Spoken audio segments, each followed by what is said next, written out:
그러면 바로 시작을 해보겠습니다. 오프라인 강의 때도 그렇고 항상 강조드리는 부분이 이거예요. 주식시장에서 우리가 항상 기억해야 될 부분입니다. 주식은 쌀 때 사는 거예요. 쌀 때 사는 거, 그리고 비쌀 때 파는 것. 이거를 못하고 우리가 심리에 끌려다니기 때문에 자, 이렇게 되죠. 항상 이렇게 쌀 때 이럴 때 사는 건데 이걸 못하기 때문에 심리, 포모가 몰려와서 이런 구간부터 사기 시작합니다. 그래서 물리고 손절, 다시 상승, 여기서 레버리지, 대출, 투자 비중이 올라간다는 거예요. 이런 게 반복되면서 시드가 녹습니다. 실제 이번에 댓글 달린 거 좀 제가 많이 봤는데 망했다라는 분들이 굉장히 많았어요. 아니 근데 여기 22년 10월 달부터 지수가 어마어마하게 올랐거든요. 2배가 올랐는데 지수는 이 정도 S&P 기준으로는 10% 정도, 나스닥은 좀 더 빠졌지만 어쨌든 이 정도 빠진 걸로 계좌가 만약에 박살이 나 있다면 이거는 자금 관리가 잘못된 거예요. 이 부분은 반성을 하셔야 됩니다. 개인분들이 제일 간편하게 투자 판단을 하실 수 있는 건 밸류에이션이에요. 싸냐 비싸냐. 그래서 가장 쉬운 거는 조금이라도 더 쌀 때 사는 겁니다. 지금이 폭락이 나왔죠. 그러면 조금이라도 이때보다 적어도 고점보다는 싸단 말이에요. 우상향 이런 느낌으로 우리가 본다면 결국 이런 싸지는 구간은 매수 기회였다는 거죠. 그럼 아무 종목이나 다 사면 되냐? 실적이 상향되는 종목 선택이 굉장히 중요해진 장세가 바로 우파 상승이 될 겁니다. 만약에 온다면. 그리고 시장 영향, 과대 낙폭 종목, 실적 영향이 없고 증시의 영향을 받아서 특히 많이 빠진 종목들이 수혜가 갈 가능성이 높다. 그리고 일단은 제가 유튜브에서 말씀드렸지만 개인적으로는 현재 구간 조정을 4파 정도 시나리오로 보고 있어요. 4파 시나리오는 뭐냐면 주식은 1, 2, 3, 4, 5파 A, B, C 이렇게 빠집니다. 통상 이런 파동을 거치는데 지금 제가 이 4파 구간에 와 있다고 말씀드리는 거예요. 그렇다는 얘기는 5파 상승이 남았다는 이야기고 이 5파의 특성이 뭐냐면 1, 2, 3, 4 절단 날 수 있다는 거예요. 4파 고점을 넘지 못하고 여기서 끝날 가능성이 있다. 5파가 짧은 거죠. 통상 가장 긴 건 3파입니다. 그래서 개인 투자자들은 3파에서 여기서 쇼부를 봐야 돼요. 자, 1파를 넘어가는 이 순간 3파는 확정된다. 늦게 시작하더라도 강하고 길기 때문에 수익을 실현할 수 있다. 지금은 4파 조정이라면 5파가 남았을 텐데 5파가 남았을 터인데 그 5파는 이 4파를 돌파할 가능성도 있고 절단될 가능성도 있다. 하지만 보통은 돌파한다는 거죠. 그리고 지금이 조금 급락이죠. 급락 구간이기 때문에 이럴 때는 잦은 매매하면 다 털려요. 계좌 금방 털립니다. 그래서 이럴 때는 찐득하게 굵직굵직한 흐름으로 장기적인 중장기 안목으로 투자가 필요하다. 장기 흐름을 볼 필요가 있다는 거예요. 흔들리기 전에 내 기준, 장기 흐름 기준을 먼저 확정할 필요가 있다. 그래야 흔들리지 않습니다. 자, 목차를 볼게요. 현재 증시 시나리오, 증시 현황, 그리고 미국 대선과 금리 인하, 그리고 이번 하락의 트리거가 된 경기 침체 이슈, 그리고 AI 버블에 대한 이야기, 하반기 증시 모멘텀, 그리고 차트로 본 하반기 증시 시나리오 간단하게 볼 거예요. 맹신하면 안 됩니다. 그리고 지수와 주요 종목, 비트코인까지 볼 거고요. 그리고 제가 증시를 분석하는 방법, 이걸 궁금해하시는 분들이 많으셔가지고 이것도 간략하게 설명을 드릴 거예요. 먼저 현재 증시 현황입니다. 빅스 지수를 볼게요. 빅스가 뭐냐면 변동성 지수, 흔히 공포 지수라고도 불리고요. 이 빅스 지수의 특성은 위기 구간이 되면 이 회색 구간 폭등합니다. 일예로 코로나 팬데믹 때 빅스는 80포인트를 넘어갔죠. 그리고 이렇게 올라가는 이런 구간들은 다 증시의 저점 구간들이다. 근데 위기의 정도에 따라서 튀어오르는 수준이 다르다는 거예요. 자, 그러면 코로나 때 80을 넘었는데 그 이후엔 어땠을까? 이 선 40을 못 넘었어요. 살짝 넘거나 도달하거나 못 미치거나 30에서 40 구간 중간에 끼거나. 근데 이런 구간은 전부 매수 기회였다. 이게 위기의 정도에 따라서 우리가 판단을 해야 되는데, 자, 이게 지금 40까지 왔죠. 코로나 이후 거의 최고치예요. 이런 구간들 빼면. 여기입니다. 코로나 팬데믹. 여기 빼면 이런 구간들이 다 빅스 지수 30에서 40 구간들이다. 근데 제가 느꼈을 때 댓글이나 구독자분들의 반응 이런 걸 볼 때 이 위기의 정도, 여러분들이 체감하시는 그 공포의 수준은 지금이 굉장히 높은 것 같아요. 오히려 이때는 하락장이 길었기 때문에 오히려 인이 베껴서 그냥 이때는 공포보다는 그냥 포기다. 근데 오히려 이때보다 지금 공포가 더 심하다는 느낌이에요. 체감적으로. 주가가 위에 있어서 그런지 모르겠지만. 하지만 어쨌든 코로나 이후 최고의 공포 수준이지만 이 위기, 현재 위기가 코로나 때처럼 시스템 구조적 위기로 가는 게 아니라면 다시 빠지면서 매수 기회가 될 가능성이 있다라는 거예요. 자, 여러분 어떻게 생각을 하시나요? 한 가지 여쭤볼게요. 여러분이 지금 상승을 보시면 1번, 하락을 보시면 2번을 눌러주세요. 네, 맞아요. 지금 이 급락폭이 너무 단기간에 나왔기 때문에 이 체감 공포가 굉장히 심합니다. 공포지수가 지금 극단적 공포까지 갔죠. 근데 이게 단기적인 흐름과 중장기 흐름을 다르게 볼 수 있을 것 같아요.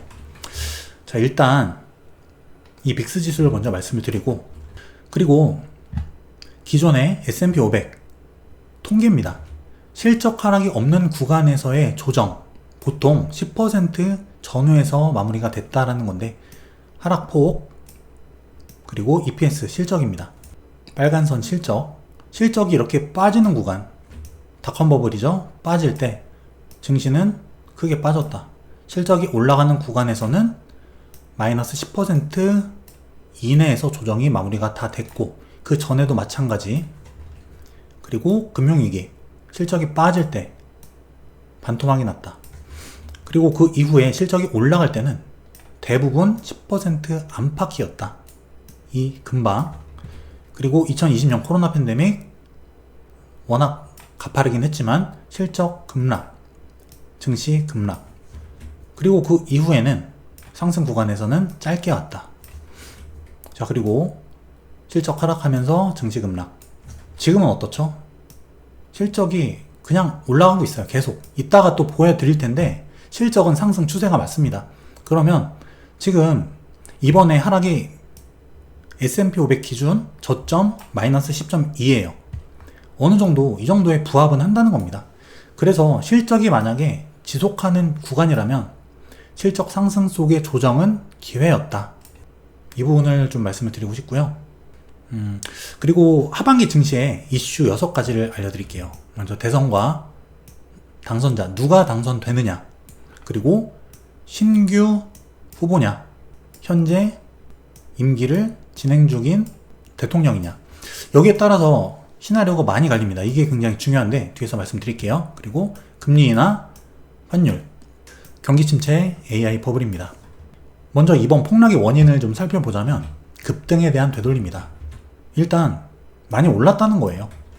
많이 올랐으니까 조정이 오는 거고, 많이 오르니까 조정이 오고, 주기적으로 오는 겁니다.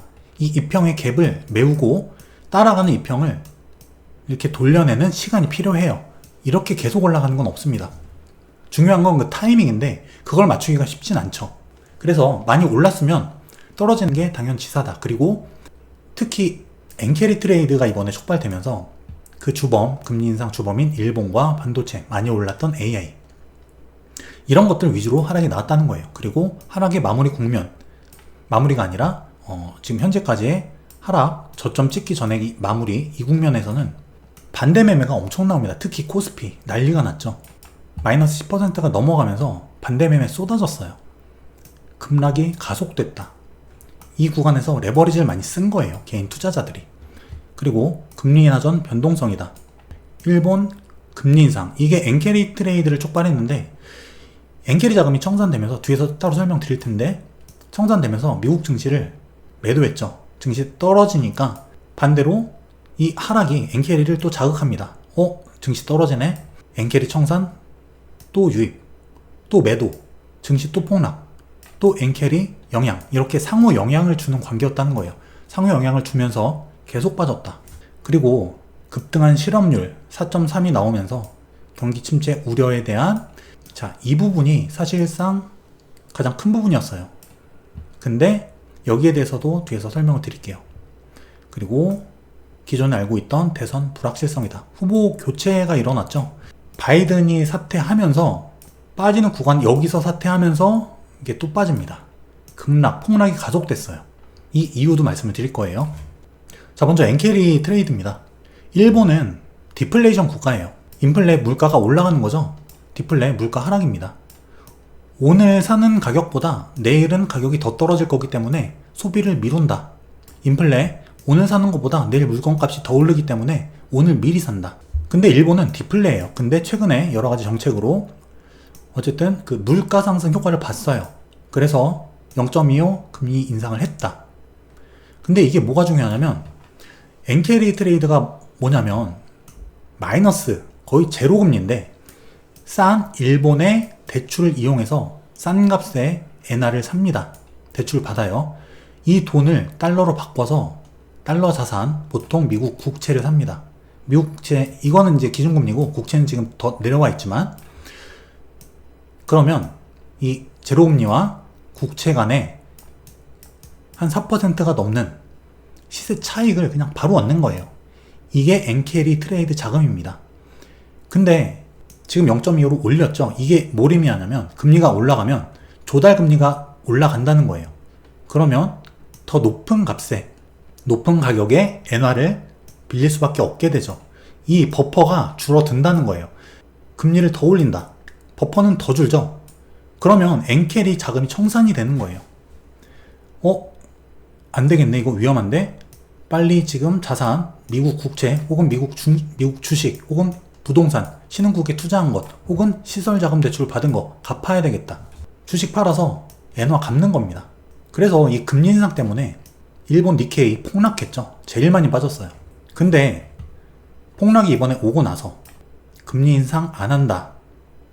일본 은행이 발표합니다. 지금 폭락하는 이게 현 정부, 바이든 정부에 좋을까요? 해리스 부통령이 이번에 당선이 돼야 되는데 당선될 수 있을까요? 증시가 폭락하는데? 안 되죠. 지금 현재 증시 폭락은 트럼프한테 유리한 거예요. 거 봐라, 바이든 잘못하고 있다.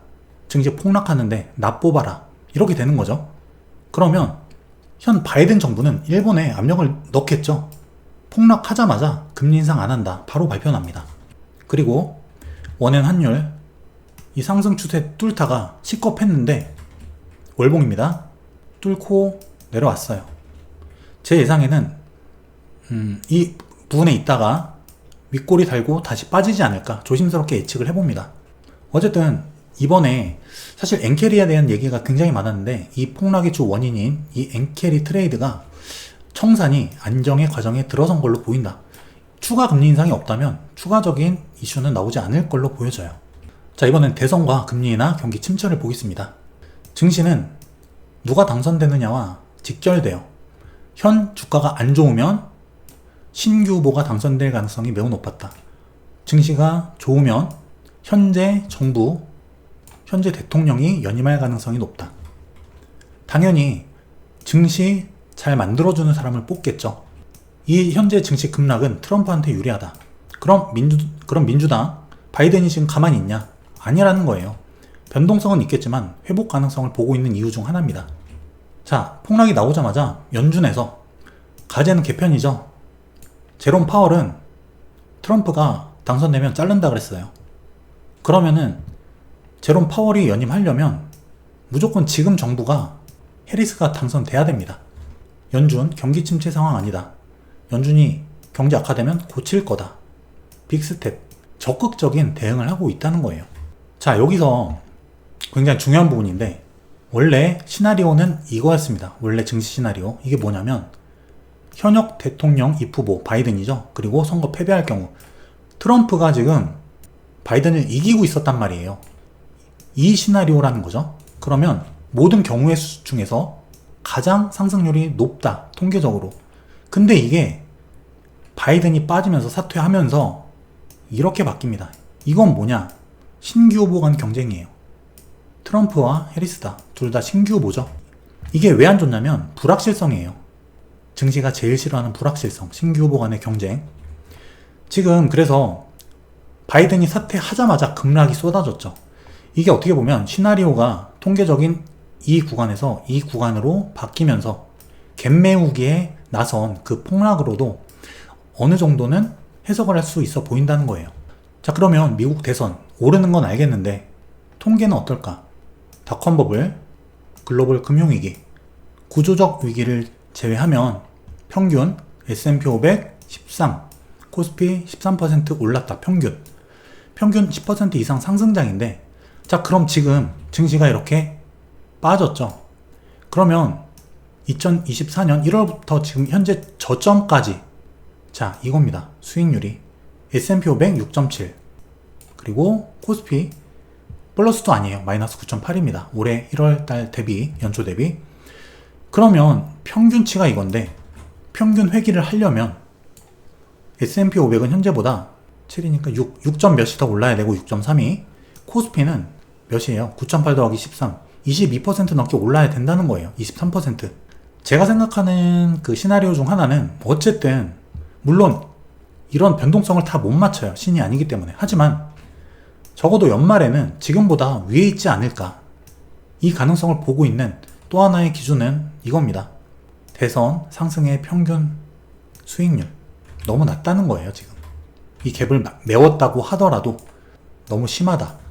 하지만 어쨌든 이런 시나리오로 지금 가고 있기 때문에 평소보다 기대 수익률, 예전보다 기대 수익률은 낮추는 게 좋다고 생각은 해요. 오파가 나오더라도 오파의 길이 이게 쭉 뽑는 게 아니라 중간에 꺾일 가능성도 생각은 해보는 게 좋을 것 같다. 리스크 관리.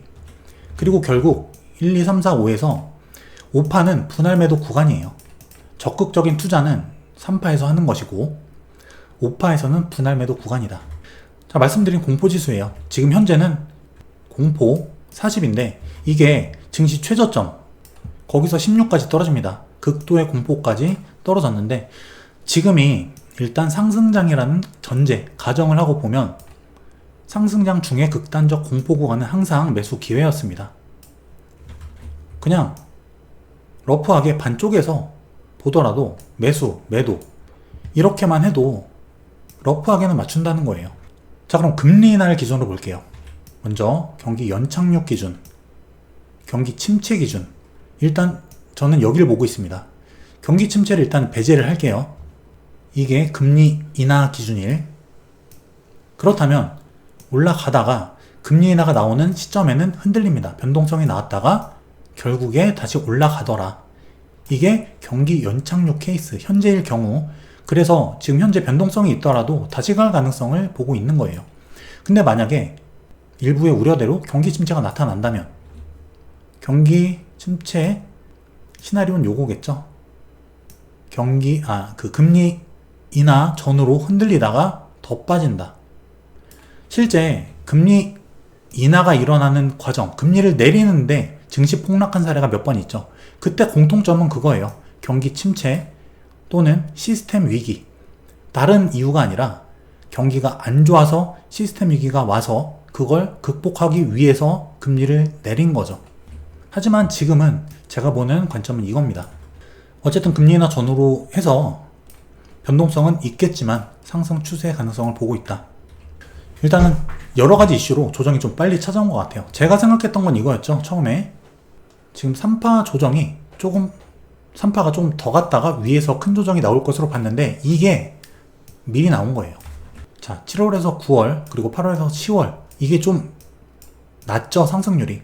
6에서 8월이 가장 높았다. 근데 7월달 이때 변동성과 조정 구간이 좀 빨리 왔다고 보여지는 거예요. 경기 침체 우려, 실업률, 게다가 바이든 사퇴, 일본 금리 인상 여러 가지가 엮였죠.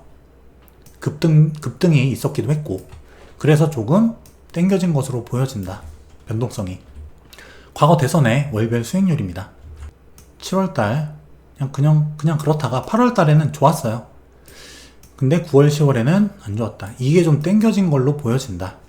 그러면 경기 침체 가능성이 있을까요? 지금 샤메 법칙 난리 났죠. 간단하게 말씀드리면 뭐냐면 최근 3개월치 평균 이게 과거 12개월치 최저점보다 0.5% 이상 높으면, 근데 이게 0.53이에요. 그러면 경기 침체 보통 3, 4개월 차였다. 이미 접어든 거다. 확률 100%다. 근데 중요한 거는 이 샤메 법칙을 고안한 고안자가, 그 애널리스트가 이번에는 고용이 탄탄하다, 침체는 아니라는 견해를 일단은 피력합니다. 자, 이 실업률을 한번 뜯어볼게요.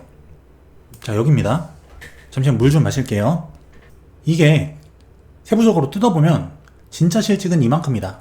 일시적 해고, 자발적 사직. 혼자 나갔다는 거예요. 자기 혼자. 그러면 이 실업률 4.3%가 왜곡 가능성이 있다는 거죠. 가장 중요한 거는 현재 일자리가 많다는 거예요. 일자리는 적은데 실업률이 높다. 이거는 문제예요. 경기 침체 가능성이 높은 거죠. 근데 지금은 일자리가 많고 실제 리얼 실직은 비중이 높지 않다. 왜곡이라는 거죠. 게다가 중요한 부분은 GDP 성장률이에요. 미국이 성장하고 있다 지금. 작년 3분기부터 빠졌지만 2배 올랐죠. 2분기에. 그리고 3, 4분기 주요 기관 예측 경제 성장률 높은 수준이다. 유사하게 나올 걸로 보여져요. 2.8 유사하게. 이렇다는 얘기는 경제가 계속 성장하고 있는데 경기 침체로 봐야 될 것이냐, 일자리가 많은데 경기 침체로 봐야 될 것이냐. 그리고 전에도 보여드렸지만 고객 재고 지수 50 기준으로 아래에 있다. 재고가 적다는 거예요. 재고 부담이 적다. 배송 지수 50 위. 배송이 잘 된다. 배송량이 많다. 경기가 나쁘면 많이 시키나요? 경기가 좋아야 물동량이 늘어나요. 배송이 많으니까 배송이 지연되고 배송 시간이 걸린다. 50 위에 있다. 이런 것들은 경기가 나쁘다기보다는 경기가 오히려 지금 물론 50 근처니까 이거를 아주 좋다라고 보긴 애매하겠지만 나쁘다고 보기도 애매하다는 거예요. 경기 침체다라. 이렇게 보기가 어렵다. 그러면 경기 침체가 올 것인가? 또 하나의 지표가 있습니다. 미국이 서비스업 국가죠. 7월달 서비스업 PMI가 나왔는데 50 아래에 잠겼다가 다시 올라갑니다. 50 기준으로 아래는 침체, 위는 확장이에요. 경기 확장 국면. 서비스업도 확장 국면으로 돌아섰다. 자, 이런 부분을 감안하면 제가 생각했을 때 일단 제 관점이에요. 물론 이거는 경제학자도 맞히기가 어렵습니다. 그냥 저는 일개 개인 투자자일 뿐이고 저의 생각을 말씀드리는 거예요. 어쨌든 제가 생각하는 부분은 경기 침체의 가능성은 낮아 보인다. 오더라도 시차 두고 올 가능성. 그렇다면 지금이 이 조정이 이렇게 대세하락으로 연결되는 하락장 진입 신호일 것이냐라고 본다면 조금 물음표라는 거죠. 퀘스천 마크다. 경기 침체가 올 가능성은 적어 보이는데 그럼 이 하락장의 신호가 있느냐? 뭐 때문에 하락장이냐? 물론 상승장의 신호도 지금 많이 올랐기 때문에 찾긴 힘들지만 그렇다고 그러면 이게 대세 하락장이냐라는 근거를 찾으려면 이것도 사실 어려워요. 가장 중요한 경기 침체는 어쨌든 아닐 걸로 보여진다. 그리고 앞에서 설명드린 여러 지표로 봤을 때는 현재 조정, 변동성은 있겠지만 추가 상승 가능성도 보여진다는 거죠. 자, AI 버블로 본 현재 증시는 어떨까? IT 바스켓과 AI 바스켓. 닷컴 버블 파란색, 주요 IT 업체들 묶음입니다. 그리고 빨간색 AI 바스켓, 주요 AI 기업들의 묶음이에요. 파란색 닷컴 버블, 고점까지 이런 형태로 나아갔다. AI 바스켓은 비슷해요. 이 부근 정도까지 왔는데 고점, 버블 고점까지 닷컴 버블과 비교하자면 버퍼가 어느 정도 남아있다라는 거죠. 물론 빠릅니다. 빠른 듯 하지만 버블 후반부는 아니라는 느낌이 있죠. 자, 그리고 IT 버블과 AI 버블 실적을 기준으로 볼게요. 그 차이를. IT와 S&P 500의 상대 가격, 주가라고 쉽게 생각하시면 되고, 빨간색은 IT와 S&P 500 상대 EPS, 실적이라고 보시면 돼요. 자, 닷컴 버블 주가와 실적의 괴리가 엄청나다. 주가는 올라갔는데 허상이었다. 실적이 안 나왔죠. 근데 지금은 실적 동반이 되는 구간이라는 거예요. AI는 실제 이야기가 매출로 연결되고 있다. 실제 기업이 이로 인해서 특히 메타 같은 기업들 인원 감축했는데 매출 늘었다. AI 효용성 때문에. 이렇게 실적이 같이 나와주는 구간이라는 거예요. 가파르게 주가도 올랐지만 이게 구조적인 차이다. 그리고 그 밸류에이션을 기준으로 한번 볼게요. IT, AI, 닷컴 버블, AI 버블. 먼저 98년도와 2023년 1월달입니다. S&P 500 PER 20배, 26배. 터지기 직전 99년 34배, 올해 6월달 29배, 30배. 그리고 버블 고점이에요. 55배까지 갑니다. 근데 AI 바스켓 같은 경우는 지금 아직 고점을 모르죠. 근데 밸류로 봤을 때 유사한데 여기까지 튀겨 올랐다. 닷컴 버블 때는. 그러면 어디가 고점인지 모르겠지만 적어도 30배, 40배까지는 갈 가능성도 있지 않을까? 물론 고점은 몰라요. 하지만 이때와 비교한다면 버퍼는 남아있지 않을까? 잔존해 있지 않을까? 생각할 수 있는 근거는 된다는 거죠. 그리고 AI 버블 지금 어느 국면일까? 다모다란 교수님의 자료인데, 자, 기업의 라이프 사이클이에요. 이렇게 흘러간다. 근데 AI 같은 경우는 제가 볼 때는 이 부분 어딘가에 있지 않을까 싶어요. 이야기에서 숫자로 넘어가는 구간이다. 가치 요인은 매출 성장과 매출 성장 재투자. 지금 재투자가 굉장히 많아요. 급증합니다. 근데 위험 요소. 이때는 엉뚱한 매출 동인을 중시하는 탓에 가치를 혼선한다. 이 구간 성장에 대한 착각, 성장 비용을 고려하지 못함. 중요한 거는 이 구간 아직 스타트업에서 유년기, 고성장으로 넘어가는 과도기라고 보여지고 성숙기가 와서 이렇게 산업 사이클이 꺾이는 구간은 아닌 것으로 보인다. 물론 흔들림은 있죠. 증시는 항상 상승과 되돌림을 반복하면서 나갑니다. 흔들림은 있어요. 하지만 이게 완전 AI 버블이 끝나서 이렇게 되냐라고 이렇게 본다면 이거는 아닐 가능성이 높지 않을까? 여러분 생각은 어떨지 모르겠는데 저는 그런 생각이 들어요. 그리고 일단 중요한 게 지금 대장주 엔비디아죠. 엔비디아 실적을 봐야 되는데 이게 좀 남았다 보니까 먼저 발표한 AMD를 기준으로 볼게요. 엔비디아와 제일 유사한 AMD. 자, 여기 이번 2분기 실적이에요. 증가율을 보겠습니다. 매출액, 영업이익 8.9, 18.4. 특히 영업이익이 많이 늘었죠. 순이익도 급증합니다. 이번에 잘 나왔다는 거예요. 우려하는 건 실적이 증가는 하지만 증가세가 꺾이는 건데 증가세가 올라갔죠, 이번에 AMD는. 근데 요상한 건 뭐냐면 AMD가 실적 발표를 했는데 엔비디아가 더 올랐어요, 이때. AMD가 이만큼 나왔으면 엔비디아 더 좋을 것이다. 엔비디아가 더 올랐죠. 물론 다시 빠졌지만. 그리고 특히 특히 AI 관련 매출이 잘 나왔다. 작년 4분기, 올해 1분기가 자, AI 데이터 센터 매출이 거의 비슷했는데 이번 2분기에 확 늘었어요. 결국 AI도 성장하고 있다는 거예요, 지금. 그럼 AMD를 기반으로 해서 엔비디아 매출을 추정한다면 어떻게 될까? 엔비디아는 어떻게 될까? 제 개인적으로는 나쁘지 않게 나올 가능성이 있어 보입니다. 물론 요즘에 뭐 블랙엘이 어쩌고 양산이 되니 마니 결함이 있니 이야기는 많지만 어쨌든 현재까지 기준으로 놓고 본다면 AMD가 이 정도 나왔으면 엔비디아도 물론 잘 안 나올 수도 있어요. 하지만 그게 이렇게 추세가 죽거나 이런 게 아니라 상승률이 좀 꺾일 수는 있겠지만 어쨌든 상승을 본다. 실적이. 물론 말씀드렸듯이 실적이 상승하더라도 실적의 상승 끝은 증시가 이미 빠진 다음이에요. 증시는 먼저 빠지니까. 그렇기 때문에 이것만 가지고 증시 미래를 판단할 수는 없겠지만 어쨌든 중요한 거는 지금 현재 추세로 놓고 봤을 때 사후적으로 보더라도 AI가 꺾였다고 보기는 어렵다. 이게 제 생각이에요. 그러면 S&P 500 전체의 실적을 보겠습니다. 영업이익 증가율 추이. 이번 2Q예요. 2분기, 1Q. 고만고만하죠. 작년 3분기부터.